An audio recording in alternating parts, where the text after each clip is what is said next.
Stop बेटा, नहीं जाना है क्या? दीप्ति, अगर मैं ये कहूँ कि नहीं जाना है तो? क्या प्लान कैंसिल हो गया? नहीं नहीं, अगर मैं ये कहूँ कि सिर्फ तुम और मैं नहीं जा रहे हैं तो? ये कैसे पॉसिबल हो सकता है? ये ऐसे पॉसिबल है दीप्ति कि मैं और तुम श्रीरंगपुर नहीं जा रहे हैं। जरा सोचो तो, पूरे घर में सिर्फ तुम और मैं अकेले, ढेर सारा रोमांस, गाना शाना, वाइन शाइन, आहा हाँ। नहीं, ये पॉसिबल नहीं है। अरे ये पॉसिबल है, और वैसे भी जब से हम दिल्ली से आए ना, हमारी लाइफ में कोई रोमांटिक एंगल बचा ही नहीं। हाँ। नहीं, किसी पागल हो। अरे दीप्ति, मैं पागल नहीं हो गया हूँ, मुझे तो लग रहा है कि लाइफ में पहली बार मेरे दिमाग में कोई धमाकेदार आइडिया है। बस तुम इतना बताओ कि तुम्हें आइडिया पसंद आया या नहीं? हाँ, जरूर आप पंडित जी से कह दीजिएगा कि मंदिर के जीर्णोद्धार के समारोह पर हम पहुंच जाएंगे। आई, आप ये साड़ी भूल गई थी, अब मैं रख देती हूँ। हाँ हाँ हाँ, आप चिंता मत कीजिए, मैं इनसे भी कह देती हूँ। ठीक है पवार साहब, नमस्ते। रागिनी, तुम भी ना कमाल की हो, तुम्हारा हाथ लगाने की सारे काम चुटकी में हो जाते हैं। आज सुबह मैं इनसे कह रही थी, रागिनी के होते हुए व्यवस्था में कोई कभी कमी नहीं रह सकती। आई, क्या हुआ अक्षर, तुम्हारा चेहरा क्यों उतरा हुआ है? आई वो दीप्ति की थोड़ी तबीयत खराब है। हाँ? शायद उसका माइग्रेन का प्रॉब्लम फिर से, मेरे ख्याल से उसका इस हालत में सफर करना ठीक नहीं होगा। तो एक काम करते हैं, आप लोग चले जाइए, मैं यहाँ दीप्ति के साथ रुक जाता हूँ। ठीक है, फिर मैं ऐसे करती हूँ, मैं इनसे कहलवा कर ये श्रीरंगपुर का सारा प्रोग्राम ही पोस्टपोन करा देती हूँ। अरे नहीं नहीं, वो नहीं, मेरा मतलब है कि सब कुछ तय हो चुका है आई, सारी तैयारियां हो चुकी हैं, और फिर स्वरा बहनी के आई बाबा को भी तो तैयार कर लिया है ना हमने। हाँ, अचानक से प्रोग्राम पोस्टपोन करेंगे तो अच्छा नहीं लगेगा। और फिर अगर मुझे यहाँ कोई जरूरत पड़ेगी तो भोसले साहब हैं, और फिर माधव काका हैं, इतनी पूरी नौकरों की फौज है ना मेरे लिए। फिर भी आई, आपको विश्वास है ना अपने बेटे पर? ठीक है, जैसा तुम कहते हो वैसा करते हैं। दीप्ति को पूरा आराम करने के लिए कहना, और तुम्हें कहीं भी कोई भी परेशानी हो तो तुरंत फोन कर लेना। आई, आप बेफिक्र होके जाइए। और वैसे भी अब दीप्ति को कोई बहुत बड़ी प्रॉब्लम तो हुई नहीं है, छोटी सी प्रॉब्लम है, 2 दिन दवाई लेगी तो अपने आप ठीक हो जाएगी। दीप्ति का ख्याल रखना बेटा। Okay I.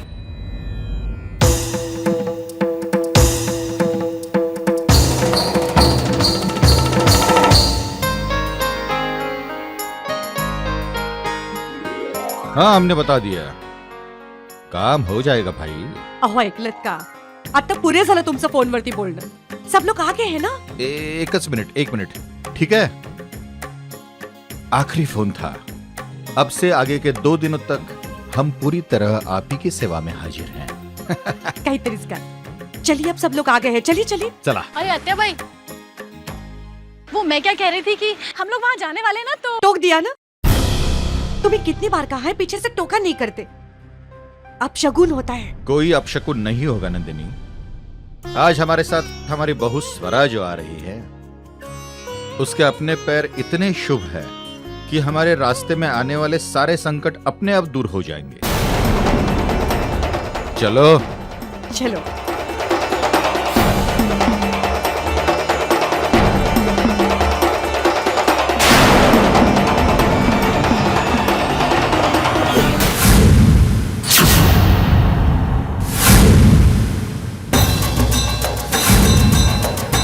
सरन कहीं बाहर जा रहा है, इसे फौरन रोकना होगा वरना अनर्थ हो जाएगा। नारायण, सर आनंद के घर पर फोन करो, उनसे कहना है कि इस समय बहुत ही अशुभ घड़ी है, इस समय किसी भी हालत में घर की चौखट के बाहर कदम न रखें। अहो, हम पूरे परिवार के साथ कितने दिनों बाद कहीं बाहर जा रहे हैं, है ना? हो ना, आकृति के जन्म के बाद ज्योतिबा गए थे मन्नत पूरी करने, और उसके बाद आज, मतलब लगभग 16 साल के बाद हम कहीं जा रहे हैं। 16 साल?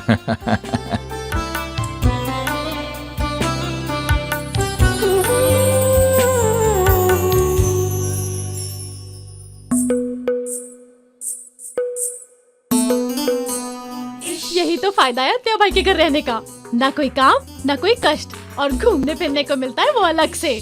बस अब हमारी इस ऐशो आराम की जिंदगी को किसी की नजर न लग जाए। वही तो। अरे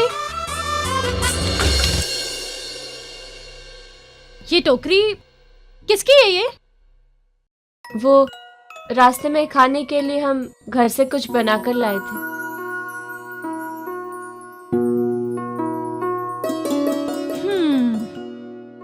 ये लो, यही तो प्रॉब्लम है आप जैसे लोगों की। जिंदगी का मजा कैसे लूटते हैं ये पता ही नहीं है इनको।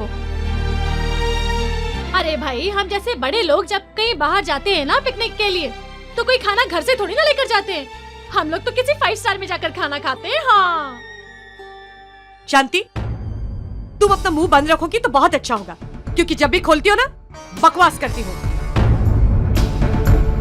शांति बहनी, हम ना रास्ते में रुकेंगे एक 5 स्टार होटल में।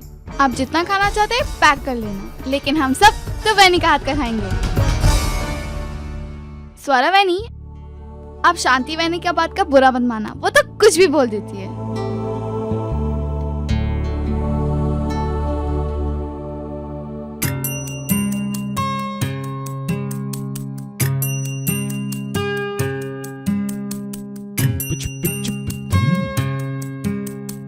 दादा, मैं वैनी के साथ बैठ जाऊं?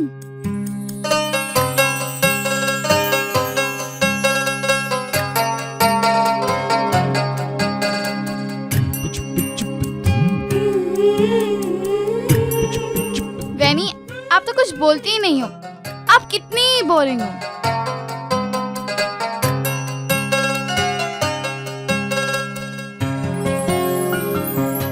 दादा, मैं इधर आके बैठ जाऊं? हाँ, बैठ जा। वैनी, आप उधर जाके क्यों नहीं बैठती? अरे नहीं, जब से सगाई हुई है, इस आकृति और दीप्ति ने मुझे परेशान करके रख दिया है। तुम भी ना आकृति, सिर्फ उम्र में बड़ी हो गई हो। अकल अभी भी वही 4-5 साल वाले बच्चों जैसी। अरे स्वरा, अगर मेरे पास बैठ जाती तो तुम्हारा क्या बिगड़ जाता? रास्ते में 2-4 बातें हो जाती, एक दूसरे को जानने का मौका मिल जाता। लेकिन तुम भी ना, तुम तो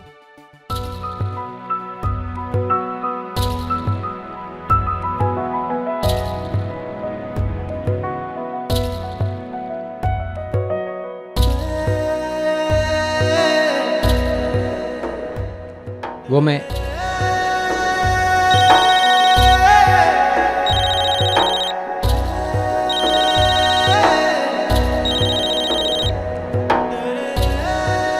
हेलो,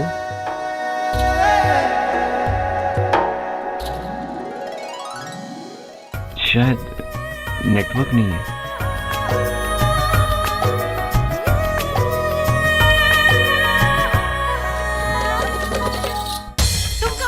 महाराज, अन्ना साहब का घर का फोन नहीं लग रहा है। उनके मोबाइल पर फोन लगाओ। महाराज, बहुत कोशिश की, अन्ना साहब या उनके घर के किसी भी सदस्य से बातचीत नहीं हो पा रही। हमारा वहां पहुंचना बहुत आवश्यक है। हवेली चलने की तैयारी करो।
जगह है। स्वरा बहनी, आपने सही कहा था, अगर कोई इधर आए तो जाने का नाम भी नहीं लेगा। वाकई में ये जगह बहुत खूबसूरत है ना? क्या खाक प्यारी जगह है। यहाँ पता नहीं क्यों गाड़ी रोक दी। ये जगह तो बिल्कुल रेगिस्तान लग रही है, ना कोई रेस्टोरेंट ना कोई फूड कोर्ट। भूख के मारे एक तो वैसे ही जान निकली जा रही है मेरी, और यहाँ तो सब ठंडन गोपाल है।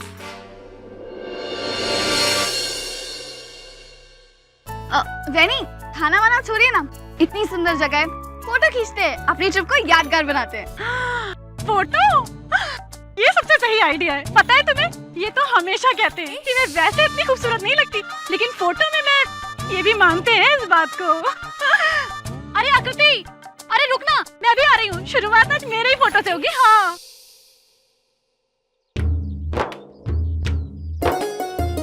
आपने बहुत अच्छा किया जो घर से खाना ले आई, वरना आज बहुत बुरी तरह फंस जाते हम। लगभग 100 मील की दूरी तय कर चुके हैं, लेकिन रास्ते में एक भी ढंग का रेस्टोरेंट नहीं दिखाई दिया। हम हमेशा से यहाँ आते जाते रहते हैं ना, इसलिए हमें पता है यहाँ कोई भी होटल नहीं है पास में। और होता तो भी घर का खाना तो घर का ही है ना। बिल्कुल सही कहा आपने। आई साहब,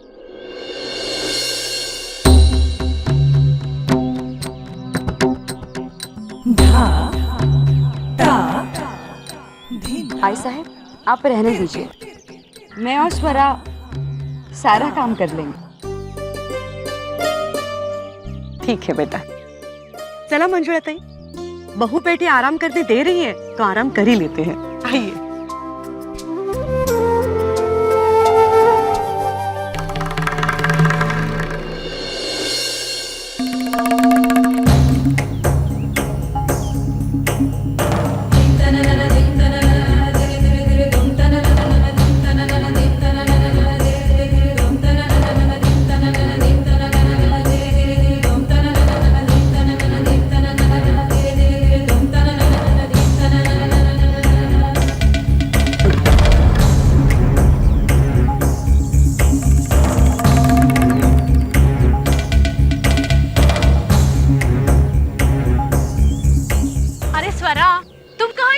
बातों में पड़ गई। तुम तो इस घर की बड़ी बहू हो ना। अरे तुम तो बस मंजली बहू को आदेश दो और अपना काम करवा कर ले लो।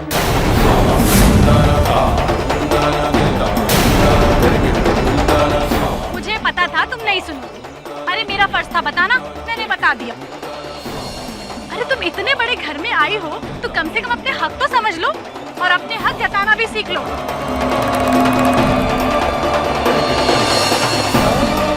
अच्छा तुम दोनों सब काम संभाल लोगी ना, तो मैं जरा आती हूँ, जरा 4-5 फोटो ही खिंचवा लूं। कहाँ गई है आकृति? आकृति!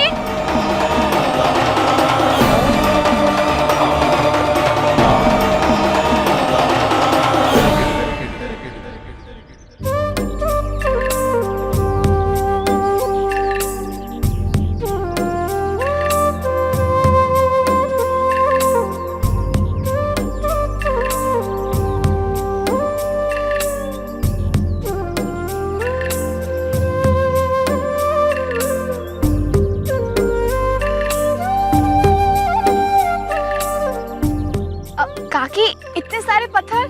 बेटी, ये कोई आम पत्थर नहीं है।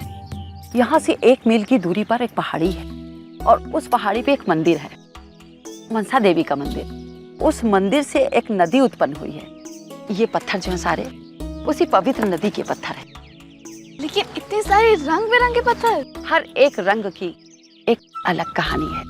यहाँ के लोगों की आस्था है कि ये रंगीन पत्थर जो हैं पति पत्नी के संबंध की गहराई को साबित करते हैं। जैसे? इन पत्थरों को इस छोटे से कटोरी में ऐसे रखना है और फिर पति पत्नी आमने सामने बैठेंगे और पति की आंखों में पट्टी बांधी जाएगी। फिर वो इसमें हाथ डालेगा, कोई एक पत्थर चुनेगा। अगर वो पति सफेद पत्थर चुनता है तो इसका मतलब है कि प्यार कम है, और अगर उसके हाथों में हरा पत्थर आता है तो इसका मतलब है कि प्यार है लेकिन अभी खिला नहीं। और अगर वो गुलाबी पत्थर चुनता है तो इसका मतलब है कि प्यार बढ़ गया है और बढ़ता ही जाएगा उम्र भर। और अगर वो लाल वाला पत्थर चुने तो इसका मतलब है कि पति पत्नी दोनों एक दूसरे के प्यार में सरोबोर हो चुके हैं। अब उन्हें 7 जन्मों तक कोई भी अलग नहीं कर सकेगा। ये आप जो भी कह रहे हो सच है? ये मनसा देवी का आशीर्वाद है बेटी। How exciting! काकी, अब मेरे साथ चलिए ना।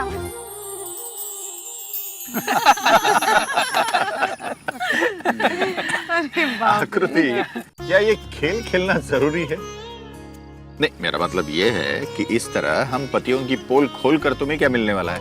हम अपनी अपनी पत्नियों से कितना प्यार करते हैं ये हमारी पत्नियां भी बता सकती हैं। ये लो, हमने ऐसा क्या कह दिया कि आप इतना शर्मा रही हैं?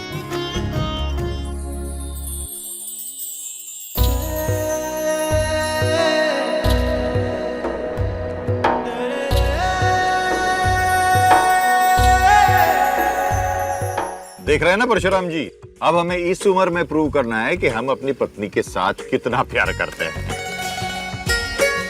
मतलब गुनाह तो हम कर चुके हैं, अब बस सबूत देना बाकी। हाँ हाँ, हम भी तो देख ले, इतने सालों से प्यार के वादे जो करते हैं आप लोग, उसमें कितना दम है। क्या है मंजूरा ताई? आकृति चल आजा, पट्टी बांध दो मेरी आंखों पर।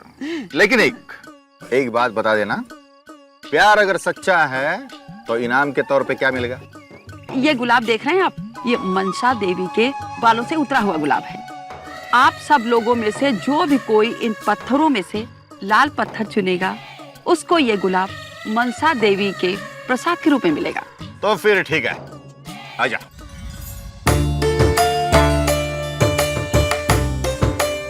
लीजिए। उड़े। हाँ।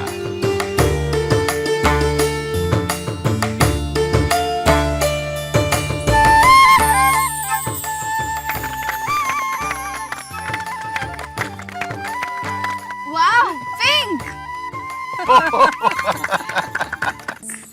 अभी इसका मतलब है कि आपके बढ़ते उम्र में आपका प्यार भी बढ़ता जाएगा। बिल्कुल। काहीतरीच काय हो। अभी स्वरा बहनी के आय और बाबा।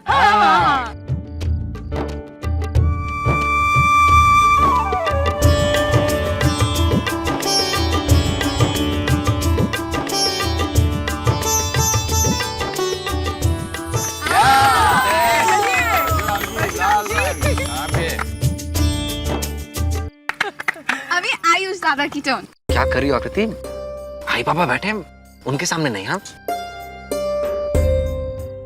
आप क्या बहनी से डरते हो? अरे आयुष्य बेटा, देशमुख खानदान के मर्द कभी पीछे नहीं हटते। झटके से लाल रंग का पत्थर निकाल के दिखा दे। कहाँ है?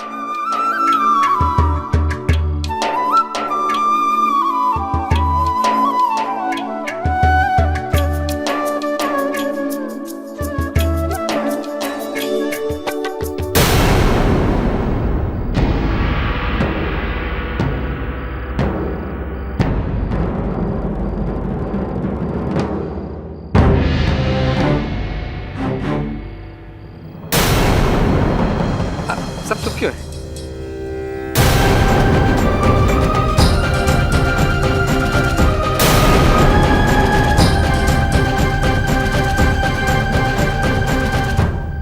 अरे भूल चूक तो हो जाती है, आखिर पत्थर किसी भी रंग का क्यों न हो। हम सबको पता है आयुष रागिनी से कितना प्यार करता है। करेक्ट। और अब बारी है हमारी न्यू कपल की। दादा, आप उनको ऐसे क्यों देख रहे हो? परमिशन मांगनी है? अच्छा चलो।